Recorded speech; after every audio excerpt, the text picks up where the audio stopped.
não conseguem fazer funcionar 80 e ainda são necessários mais 600 aparelhos. E gente precisando, esperando muito além do limite de 60 dias. Espera num câncer de próstata ou de mama, por exemplo, que podem ser curados, significa doença se espalhando, significa metástase.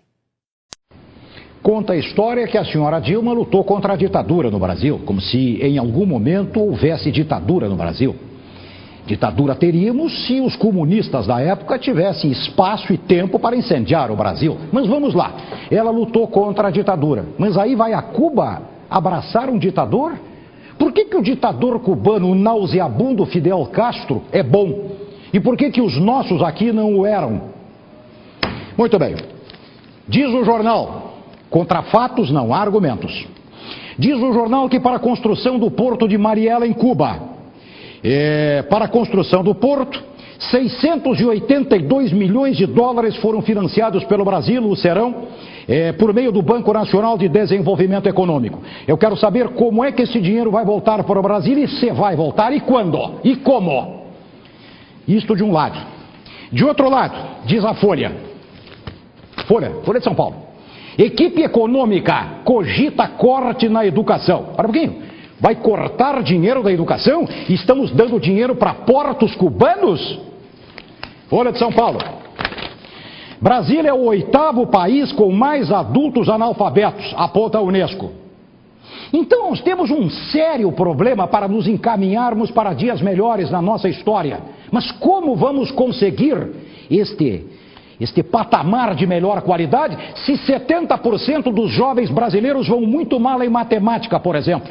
Será que é esta a proporção na Coreia do Sul, deste tamanho? Diante dos 8 milhões e 500 mil quilômetros quadrados do Brasil? Uma terra que dispõe de todos os recursos de que o planeta precisa para continuar a girar pelos milênios? Mas vivemos como pobres, não investimos em educação, cogita-se cortar na educação, mas dólares pesados do meu bolso de trabalhador brasileiro, que tenho 30 de abril para prestar contas para o leão, para o fisco, para o imposto de renda. Então o meu dinheiro de trabalhador brasileiro, o seu, num sentido maior da expressão, vai para o Fidel Castro, para o nauseabundo, para o historicamente autor de disparos contra os muros de Cuba, contra os que se rebelavam contra a sua ditadura nauseabunda, funesta. Mas os vilões são os americanos. Não fossem os xerifes americanos, não haveria mais vida na América Latina. Isto é que tem que ser dito. Eu quero meu dinheiro aqui, na educação de brasileiros, e não para portos em Cuba, porque o porto de Itajaí está chupando o dedo.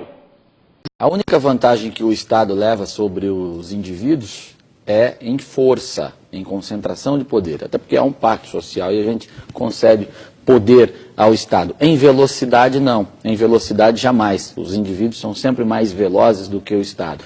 Então, nós no Brasil construímos uma cultura de violência, construímos uma cultura de criminalidade, tá? Por opções, por teses sociológicas, por opções didáticas, por opções de educação de filhos, pela desestruturação da família, por uma escala de valores que a imprensa assumiu, de entender o bandido como uma espécie de revolucionário oprimido, excluído, e que tem que ser passado a mão na cabecinha dele quando ele delinque. Enfim, criou-se essa cultura, aí essas pessoas se unem, acabam formando quadrilhas e eles acabam sendo mais velozes do que o Estado. O Estado é mais forte que eles, mas demora para agir. Então, quando ele desmantela uma, já surgiram mais 3, porque há uma cultura disso. Você vai em alguns lugares das grandes cidades, em alguns pontos periféricos onde as quadrilhas nascem, e é claramente identificado. A menina quer ficar com o chefe do tráfico, entendeu? Por quê? Porque ela vai ter coisa melhor para ela ali? Não necessariamente. Continua morando na mesma favela, na mesma quebrada, só que na escala de valores da comunidade, a comunidade entre aspas, né, da turma, acaba estando num ponto hierárquico maior. Isso é valor, entendeu? E aí vem exercício de poder, né, no poder local, que o poder concentrado estatal é muito maior. Só que ele é mais lento e a gente sempre acaba perdendo. O que tem que se fazer, além de estrutura, de aparelhamento, de segurança, é quebrar esta moral criminosa que está instalada no país.